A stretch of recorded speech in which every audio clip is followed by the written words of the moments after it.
Kumusta po mga kaibigan? Magandang araw po sa inyo lahat. Bali, nandito tayo ngayon mga lods mga kaibigan sa Ninoy Aquino International Airport Terminal 2. Bali, ang inyo pong nakikita, ito po yung Philippine Village Hotel na maaring sa mga susunod na araw din na po natin makikita dahil napapabalita po ito na gigibain na.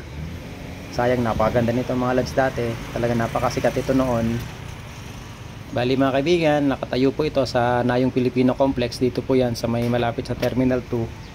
Ito po mga kaibigan ay tinayo po ito noon pong 1970 to 1974. Kaya po ito naging sikat mga lods mga kaibigan dahil dito po ginanap ang pinakaunang Miss Universe sa Asia, dito po sa atin sa Pilipinas noon pong 1974. Maaaring dito po ginanap yung Miss Universe para makaakit po ng mga turista o ng mga banyaga na bumisita po rito sa atin sa Pilipinas dahil nung panahon na yun mga lods mga kaibigan ay martial law po yun noon.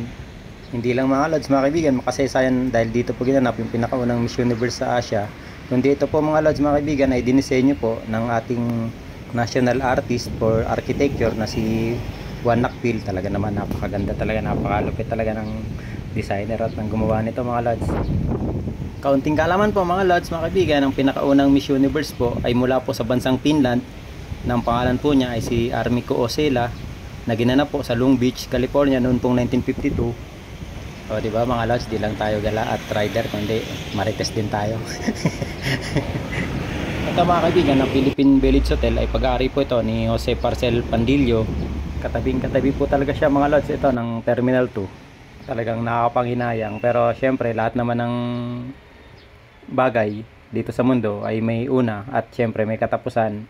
Katulad mga kaibigan ng ibang negosyo ay nagkaroon po ito ng financial issues na noon pong mga early 2000s at noon nga pong mga 2001 talagang pinasara na po itong Philippine Village Hotel dahil hindi na po siya nakakabayad ng renta sa Nayong Pilipino. At syempre mga kaibigan, kapag ganitong abandonado na building, talaga naman marami tayong maririnig, marami tayong mga usap-usapan na talagang may mga nagpapakita rito, lalo at ganito na talagang malaking building siya. Talaga naman na marami daw ditong nagpapakita. Alam mo naman, tayo mga Pilipino mahilig sa mga ganung kwento. Kung totoo man yan o hindi, ganun talaga siguro tayo mga Pinoy.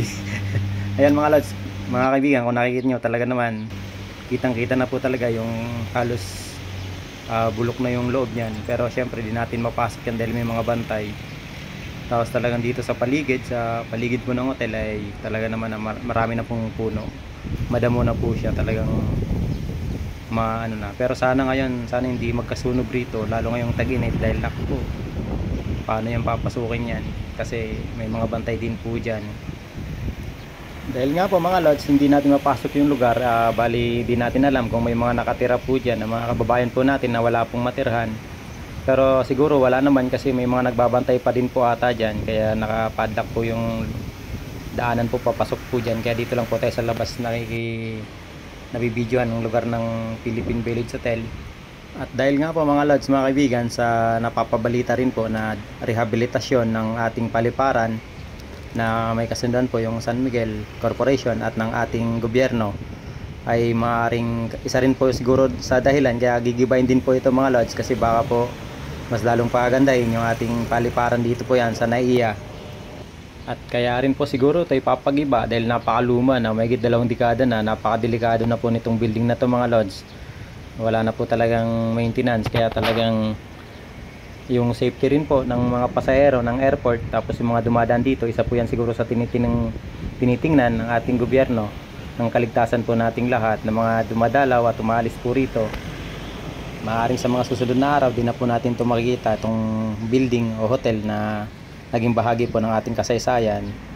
Kung pwede lang sanang pasukin para makita natin yung loob, kaso hindi pwede. Talagang gustong gusto ko siyang pasukin kahit na medyo may takot at kaba ako, pero kakayanin ko para lang makita yung loob. Yun lamang po mga kaibigan, mga lods. Maraming salamat po sa panonood. Mag-ingat po tayo palagi. God bless po. Ingat.